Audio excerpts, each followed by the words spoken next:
Chapter 9001 Hindi translation. परिवर्तित कागज की मूर्ति। क्लाइन इस बार एज़ेक के तांबे की सीटी को सीधे ग्रे फॉग के ऊपर नहीं लाया, लेकिन वह वही तरीका अपनाने वाला था जो उसने तब किया था जब उसने पहली बार परिवर्तित सूर्य के पवित्र चिन्ह का दिव्यकरण किया था। उसने वास्तविक वस्तु के बजाय उसकी प्रोजेक्शन का इस्तेमाल किया। इससे भविष्यवाणी की सटीकता थोड़ी कम हो सकती थी और प्रभावी रहस्योद्घाटन नहीं मिल सकता था, लेकिन इससे ये सुनिश्चित होता था कि वस्तु को कोई नुकसान नहीं पहुंचेगा, क्योंकि ग्रे फॉग एक मध्य परत की तरह सुरक्षा देता था। उसे अभी भी वह समय याद था जब उसने लिसनर से आए काले कान की उत्पत्ति का दिव्यकरण किया था। तब वह सील्ड आर्टिफैक्ट ट्रू क्रिएटर की प्रतिकारक शक्ति से टूट गया था और एक ताबीज में बदल गया था।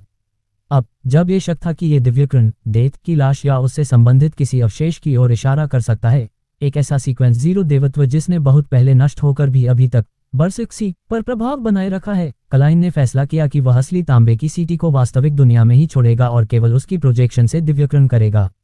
वह किसी भी हालत में इतनी महत्वपूर्ण वस्तु को जोखिम में नहीं डालना चाहता था।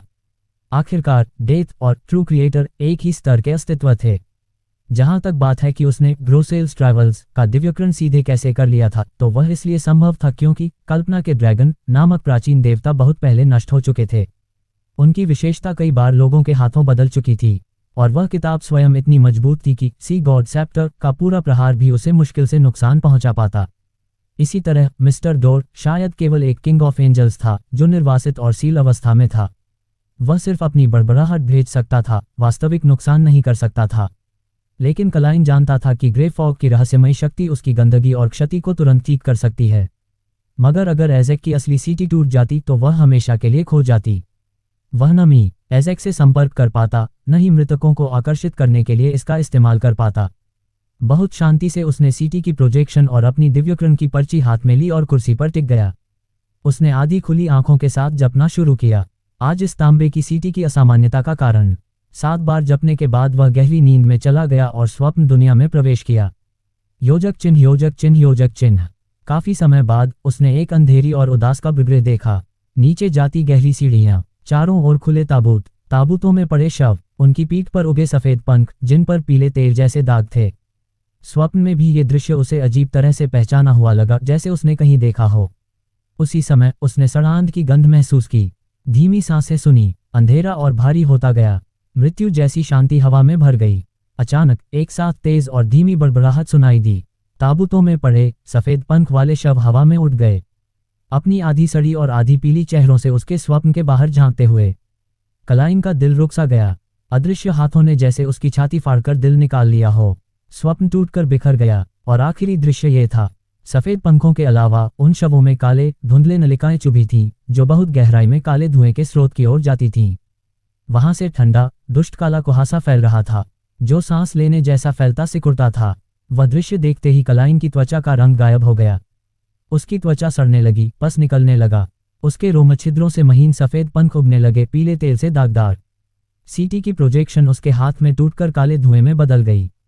प्राचीन महल की लंबी मेज सड़कर ढह गई। उच्च पीठ वाले 22 कुर्सियां सफेद पंखों में डूब गईं। तभी ग्रे फॉग धीरे से घूमी और सब कुछ तुरंत सामान्य हो गया, जैसे कुछ हुआ ही न हो। क्लाइन नीचे गिरा था। वह टेबल पकड़कर खड़ा हुआ, धीरे से सांस छोड़ी। उसने शांत भाव से सोचा, सच्चे निर्माता और अनंत अग्नि सूर्य से कमजोर लेकिन मिस्टर डोर से ताकतवर। यह क्या है? वह निराश हुआ कि उसने काले धुएं के भीतर छिपी उस वस्तु को सीधे नहीं देखा। हो सकता था वह कुछ दवा फॉर्मूला या रहस्यमय ज्ञान प्राप्त कर लेता। उसने देखा कि सीटी की टूटी प्रोजेक्शन से कुछ धुंधला काला कुहासा बचा था। वह शक्तिहीन लग रहा था, ताबीज की तरह भी उपयोगी नहीं। उसने एक अतिरिक्त पेपर एंजल निकाला और उसे उस काले कुहासे पर रखा। दोनों छूते ही मिल गए। कागज की मूर्ति काली हो गई, पीठ पर वही सफेद पीले दाग वाले पंख हो गए। लेकिन ये केवल एक क्षण रहा, फिर वह वापस सामान्य दिखने लगी, लेकिन आधी धुंधली, जैसे पूरी तरह वास्तविक नहीं। पीठ पर पंखों जैसे पैटर्न बने रह गए। इसका क्या उपयोग हो सकता है? क्लाइन ने उसे उठाकर देखा। वह दिव्यकरण करने की हिम्मत नहीं कर पाया। उसे डर था कि फिर वही दुष्ट दृश्य सामने आ जाएगा। लंबी जांच के बाद उसने निष्कर्ष निकाला, इसमें शक्ति नहीं है, लेकिन ये बेहद अद्वितीय है। शायद यह मृतकों से जुड़े विशेष प्रभाव पैदा कर सकता है, एक पेपर एंजल या कागजी प्रसारण के रूप में। जैसे उसकी एडवेंचरर की हार्मोनिका शक्तिहीन होते हुए भी एक शक्तिशाली संदेशवाहक बुला सकती थी। उसने कागज की परिवर्तित मूर्ति को रख दिया और अपने स्वप्न के दृश्य का अर्थ निकालना शुरू किया। ग्रेटर दैन काला मकबरा, खुले ताबूत, सफेद पंख वाले शव, गहरे भीतर काला धुआं, सब कुछ डेथ या उससे संबंधित किसी महत्वपूर्ण वस्तु की ओर इशारा करता था। उसे अचानक याद आया, ये दृश्य उसने बहुत पहले एक दिव्यकृण में पहले भी देखा था। तब उसने देखा था, 1. खुद को रक्त सागर में गिरते हुए और एज़ेक उसे बचाते हुए। 2. और फिर दोनों एक अंधेरे मकबरे में कुछ खोजते हुए। पहला दृश्य सच हो चुका था, दूसरे का रहस्य आज खुला। तो क्या वह मकबरा जहां वह और एज़ेक भविष्य में खोज करेंगे? यही था, लेकिन वह जगह बेहद खतरनाक थी। काले धुएं के भीतर की वस्तु की शक्ति लगभग एक देवता के बराबर थी और बेहद दुष्ट। क्लाइन चिंतित हो गया। उसे लगा कि उसे एज़ेक को रोकना चाहिए, लेकिन उसे ये भी लगा कि शायद ये भविष्य अपरिहार्य है। यदि वह इसे रोकने की कोशिश करेगा तो परिणाम और भी बुरा हो सकता है। शायद इसे टालने का कोई तरीका है। सीर्स अक्सर धुंधली भविष्यवाणियां क्यों करते हैं, अब समझ आता है। उसने निश्चय किया, वह एज़ेक को स्वप्न बताएगा, लेकिन कोई व्याख्या नहीं देगा। एज़ेक खुद मतलब समझ लेगा। फैसला करके क्लाइन ग्रे फॉग से लौट गया। योजक चिन्ह योजक चिन्ह योजक चिन्ह। उधर 6 मेंबर काउंसिल का एल्डर लाइट ऑफ डॉन प्रकट कर रहा था, श्वेत पंखों को घोलते हुए, मांस की हलचल को दबाते हुए। उसने ड्रैगन स्लेइंग बो चढ़ाया, बिजली और प्रकाश से बना चमकदार तीर छोड़ा। तीर मॉन्स्टर स्कल से बने वेदी पर जाकर काले लोहे के ताबूत पर लगा, लेकिन कुछ नहीं हुआ, बल्कि अंधेरा और बढ़ गया। ताबूत के भीतर हड्डियों जैसी आवाज उठी, क्यों क्यों मेरी नींद भंग कर रहे हो? वेट का दिल भारी हो गया। यह आवाज बेहद दुष्ट थी। इसका मतलब था पूर्व प्रमुख अब राक्षस बन चुका है। सिल्वर सिटी का उद्धार फिर असफल हुआ। तभी ताबूत का ढक्कन फटा, काला धुआं उफनने लगा। उसमें से एक आकृति खड़ी हुई, लगभग 4 मीटर लंबी, लंबे अंग, सफेद पीले दाग वाले पंख, पीठ में काले धुंधले नलिकाएं जो अनंत अंधेरे से जुड़ती थीं। काली नदी में विशाल लहरें उठीं, बाहें, टेंटिकल, नसें। और उसी क्षण वेट ने देखा, मुख्य की देह तेजी से बदल रही थी।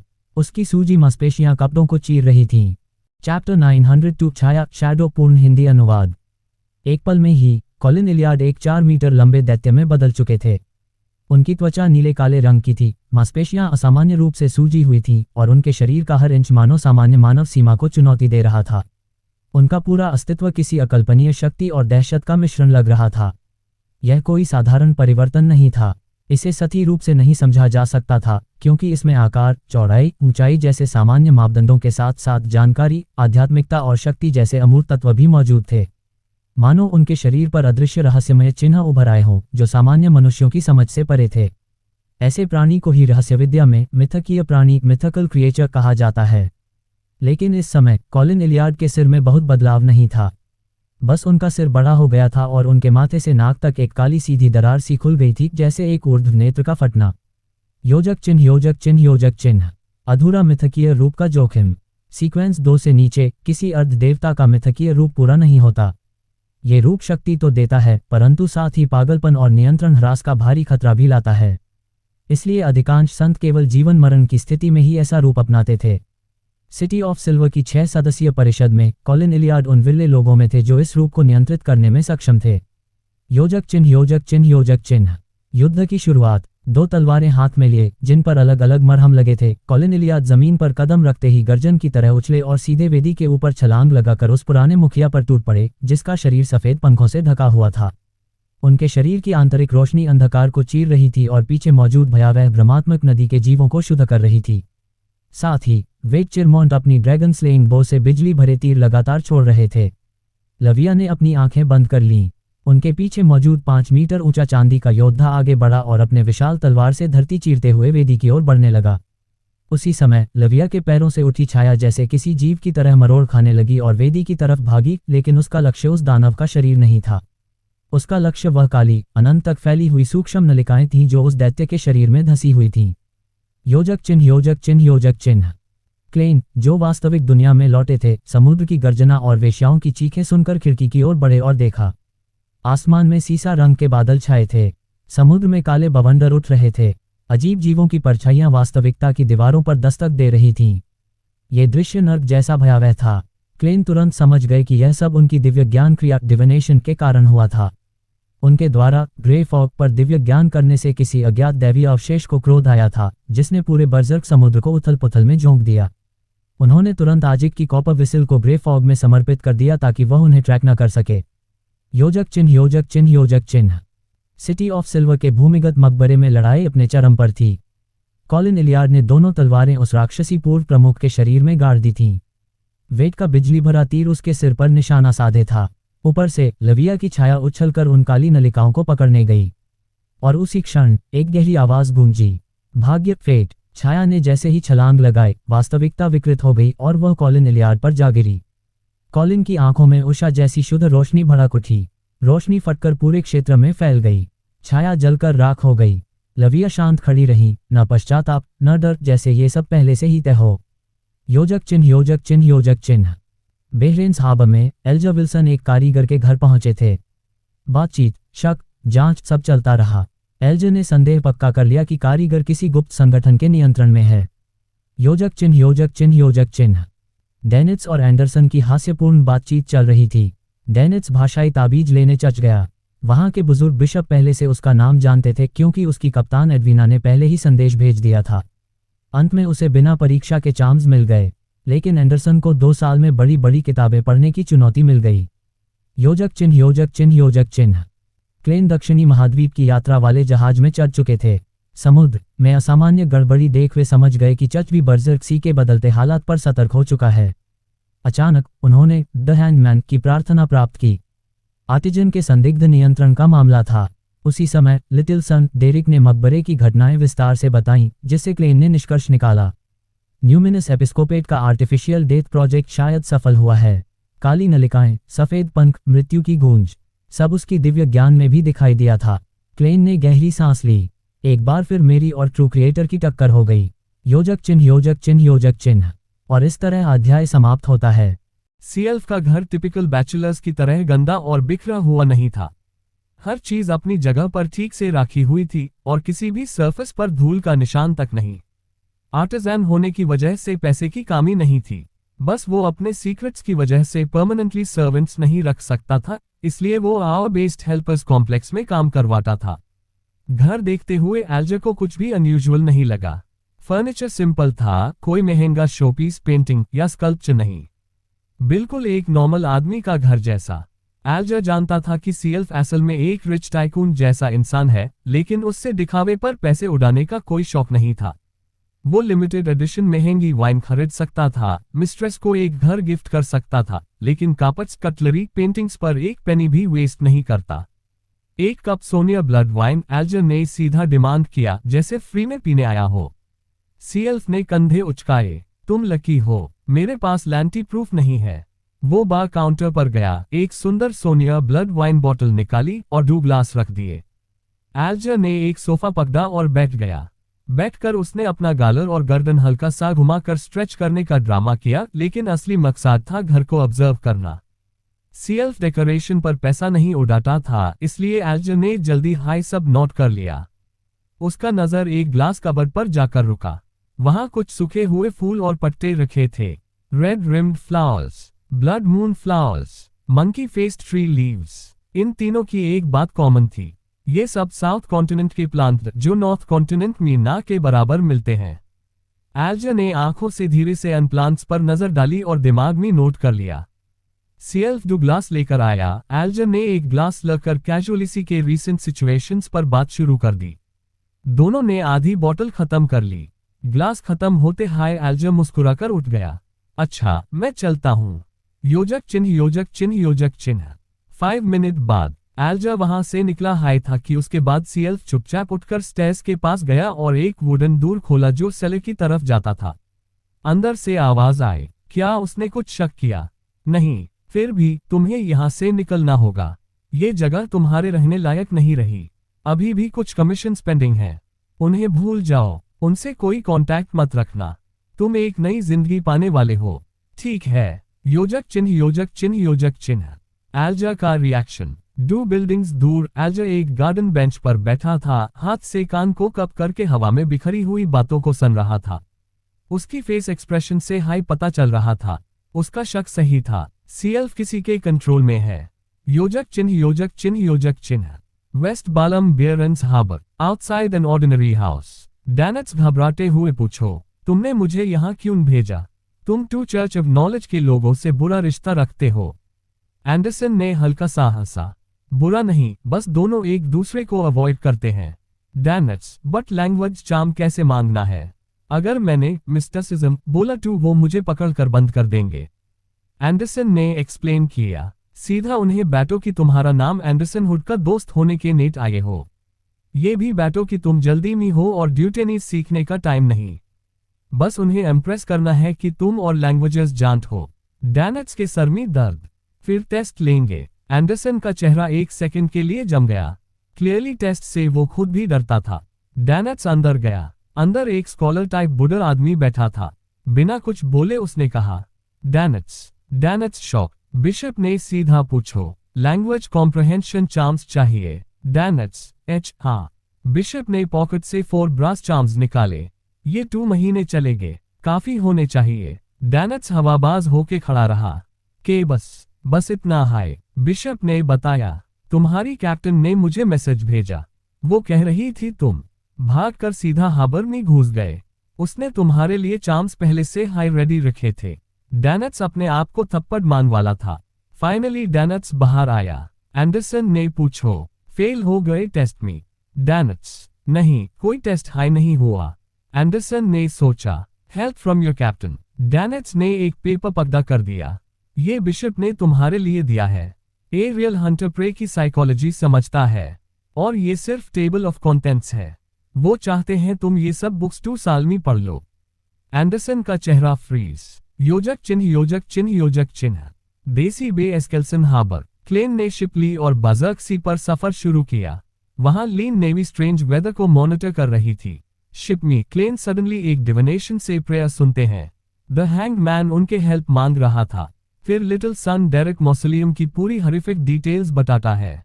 क्लेन पीसेस को जोड़कर कंक्लूड करता है, आर्टिफिशियल डेथ प्रोजेक्ट सच में काफी सक्सेसफुल हो गया है। अनट्यूब्स, फेदर्स, ब्लैक फॉग, सब उसी की निशानी। क्लेन, एक बार फिर ट्रू क्रिएटर का प्लान मैंने डिसरप्ट कर दिया। चैप्टर 904, विश्लेषण। आर्टिजन पर शक है कि वो किसी कल्ट या गुप्त संगठन के कंट्रोल में है। फिर भी वो हर्मट से मदद मांग रहा है। सीधा वर्ल्ड को क्यों नहीं ब्यूलेट? कौन जानता है फ्यूचर इस समय किस समुद्री इलाके में है और वहां पहुंचने में कितना समय लग जाएगा। और ऊपर से वर्ल्ड टू टेलीपोर्ट भी कर सकता है।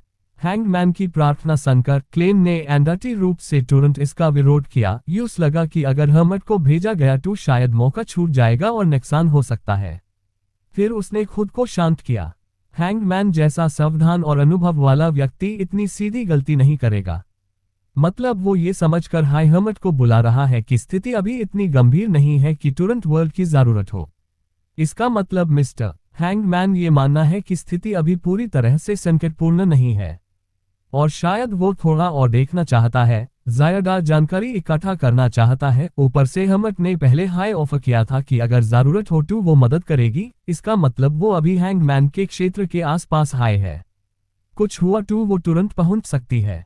क्या उसके पास भी टेलीपोर्टेशन जैसे शक्तियां हैं? शायद नहीं। क्लेन ने टेबल की किनारी पर उंगली टिपकाए और हैंगमैन के तजुर्बे पर भरोसा करने का फैसला किया। साथ हाई उसने नोट किया कि हैंगमैन ने अपने शक की डिटेल बताई नहीं थी, इसलिए वो बिना जानकारी के डिविनेशन से भी सच तक नहीं पहुंच सकता। क्लेन ने प्रार्थना दृश्य को हर्मट के क्रिम्सन सितारे में डाल दिया। जब वो एडमिरल ऑफ स्टार्स के उत्तर का इंतजार कर रहा था, अचानक सन का सितारा संकुचित हुआ और प्रार्थनाएं भेजने लगा। क्या सिटी ऑफ सिल्वर की पूर्व चीफ के मौसोलियम की खोज का नया परिणाम आ गया? क्लेन ने मैन अनुमान लगाया। उसकी उम्मीद के मुताबिक लिटिल सन ने सब बताया, कैसे उन्होंने पूर्व चीफ के कब्र घर तक पहुंच पाने के बाद अपने मृत्यु प्राप्त रिश्तेदारों की आत्माओं को देखा, कैसे उन्होंने अजीबोगरीब नदी को पार किया और कैसे उन्होंने एक अधूरा मिथिकल क्रिएचर बना हुआ पूर्व चीफ देखा जिसकी पीठ पर सफेद पा जैसे कुछ अगाए दी और कैसे उसके शरीर से निकलती पतली काली एलुसरी ट्यूब्स अनंत अंधेरे की तरफ बढ़ रही थी, और शेफर्ड लोवियर का शैडो अन ट्यूब्स का पीछा करने जा रहा था। शायद उनका स्रोत ढूंढने पर कॉलन इलियाड ने फेट साइफन चार्म से ये कार्यवाही रोक दी। पतली काली एलुसरी ट्यूब्स, सफेद पर जिसमें पीला तेल जैसा रंग, ये सब बहुत जाने पहचाने लक्षण लग रहे थे। क्लेन को वो दृश्य याद आया जो यूज डिविनेशन में मिला था जब उसने अजिक की विसल की असामान्य स्थिति का पता लगाया था। इस सब को जोड़ते हुए क्लेन के मन में एक साहसी कल्पना बनी। सिटी ऑफ सिल्वर के पूर्व चीफ का म्यूटेशन शायद न्यूमिनस एपिस्कोपट के आर्टिफिशियल डेथ प्रोजेक्ट से जुड़ा हुआ है। ये सन में अजीब लगता है कि उनकी forsaken land of the gods में किसी बाहर की शक्ति का प्रवेश संभव नहीं। पर इतने सारे मिलते जल्द संकेत देखकर क्लेन ने संभावनाएं मिलानी शुरू की। हो सकता है न्यूमिनस एपिस्कोपट ने अपने हाई सीक्वेंस लोगों की बाली देकर डेथ के बचे हुए सकारात्मक अवशेष को पीछे की दिशा से प्रभावित किया हो, उससे कुछ अस्तित्व, कुछ जीवन जैसा भाव दिया हो और वो अपने पाथवे के नीचे सीक्वेंस के लोगों को प्रभावित करने लगा हो। ऐसे में पूर्व चीफ जैसी व्यक्ति इस प्रभाव का निशाना बन सकती है, अनपतली काली ट्यूब्स के जरिए। और लोविया का शैडो तो शायद ट्रू क्रिएटर का दिया हुआ कुछ था। शायद वो डेथ के बचे हुए अवशेष तक पहुंचने और उन्हें करप्ट करने की कोशिश कर रही थी। अच्छा हुआ कि सिटी ऑफ सिल्वर के चीफ ने पहले हाई फूल से मदद मांग ली थी, वरना शायद एक बहुत बड़ा विनाश हो सकता था। क्लेन ने गहरी सांस ली। सबसे खतरनाक वो लोग होते हैं जो गलत काम को भी अच्छाई समझकर करते हैं। उसने ये भी नोट किया कि चीफ ने सब बात लिटिल सन को बता दी, तभी वो पूरा घटना चक्र इतनी डिटेल में बताने में सक्षम था। डेरेक ने बताया कि उन्हें एक स्पेशल सील्ड आर्टिफैक्ट मिला जो पूर्व चीफ के बोन्स और उनके दो अलग अलग पाथवेज के कैरेक्टरिस्टिक्स के जुड़ाव का परिणाम था, और आर्टिफिशियल डेथ का भी प्रभाव उसमें मिला जुला था। क्लेन ने अस मॉन्स्टर शेपशफ्टर की बात भी सुनी और उससे लगा कि ये बाजारों बने हाई होगा। वो कॉइन से डिविनेशन करके अपना एंडाजा पक्का करता है। शेपशफ्टर को अभी नहीं मारा जा सकता। चीफ जब जरूरत समझेगा टैब हाई लिटिल सन को पता चलेगा। इसके बाद सब मेंबर्स के माध्यम से जरूरी जानकारी एक्सचेंज हुई। क्लेन ने सब समराइज किया और वापस रियल वर्ल्ड में लौटे। द फ्यूचर कैटलियर का जहाज बयांग की तरफ मोड़ने लगा और क्लेन अपने सफर का लूट उठा रहा था जब लाइनर एक सेफर रूट लेकर हेलमन पोर्ट की तरफ जा रहा था। रात में खिड़की से देखते हुए क्लेन ने एक अजीब मुसाफिर देखा, काले कोट, टॉप हैट और चेहरे पर स्कार्फ। वो आदमी कुछ छुपा रहा था, पर क्लेन ने सोचा ये मेरी प्रॉब्लम नहीं। Chapter 905 psychological blind spot. Detective animations देखने का अनुभव रखते हुए क्लेन ने अंदाजा लगाया कि कोई आदमी अगर स्कार्फ से चेहरा ढक कर रखे और पूरी शारीरिक पहचान कोट से छुपा रखे तो वो जरूर कुछ गड़बड़ छुपा रहा होगा, खासकर जब मौसम इतना ठंडा भी नहीं था। बजर्कसी का तापमान ठंडा होने लायक नहीं था, लेकिन इसका मुझसे कोई लेना देना नहीं, क्लेन ने सोचा। चाहे कोई लॉक्ड रूम मर्डर मिस्ट्री हो भी जाए, सर दर्द टू कैप्टन को हाई होगा। मैं तो बस बाद में ग्रे फॉग में जाकर एक डिविनेशन कर लूंगा कि मेरा ये सफर ठीक से होगा या नहीं। उसने अपनी नजर वापस अंदर की। वेटर अभी देसी रोस्टेड फिश लेकर आ रहा था।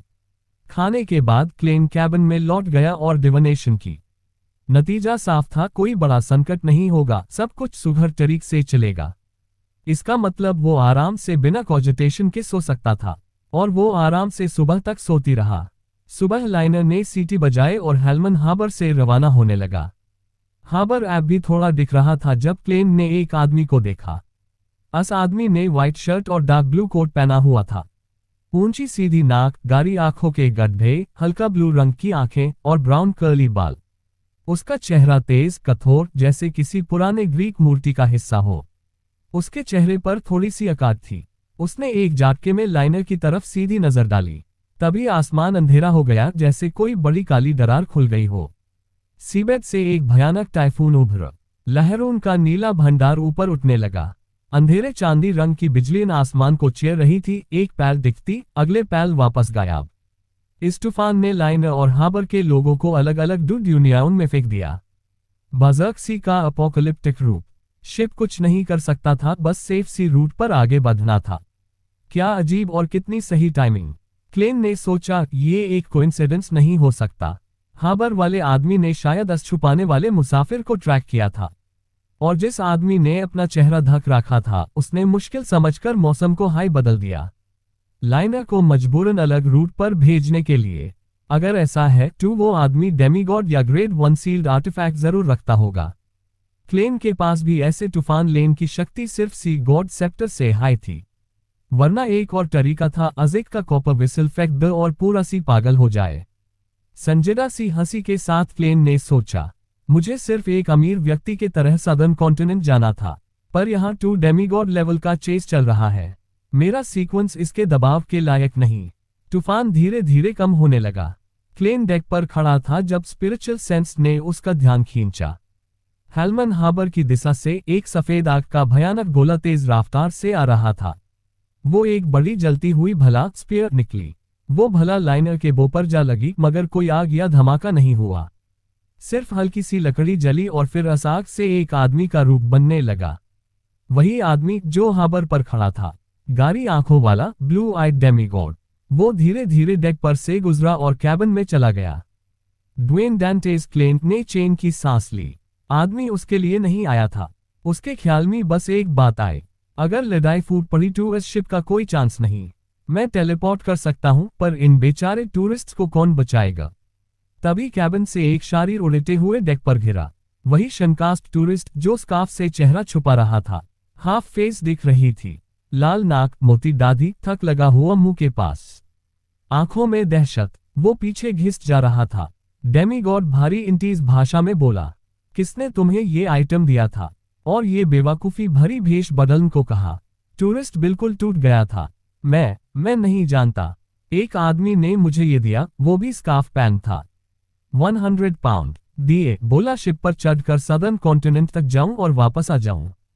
डेमीगॉड ने यूज अंदर तक देख लिया, कोई झूठ नहीं। फिर वो आदमी सफेद आग में बदला और फिर एक ब्लेजिंग स्पीयर बैन कर आसमान में उड़ा वापस हेलमन हार्बर की तरफ। लाइनर के टूरिस्ट्स अब होश में आए और एक दूसरे से सुपरनैचुरल दृश्य पर बातें करने लगे। क्लेन ने मैनेट की निशानी बनाई और कैबिन में वापस चला गया। शिप आगे बढ़ती रही, कोई और दुर्घटना नहीं हुई। रात में लाइनर एक और हार्बर पर रुका। क्लेन खिड़की से लोगों को उतार देख रहा था। तभी उसकी नजर एक आदमी पर टिक गई। Black bonnet, dark golden sideburns, sculpture जैसा चेहरा। कोई समन नहीं, सीधा क्राउड के साथ कोने में मर गया। क्लेन बिल्कुल जम सा गया। उसका खून ठंडा हो गया। नाम दिमाग में बिजली की तरह चमका। इंट सैंगविल।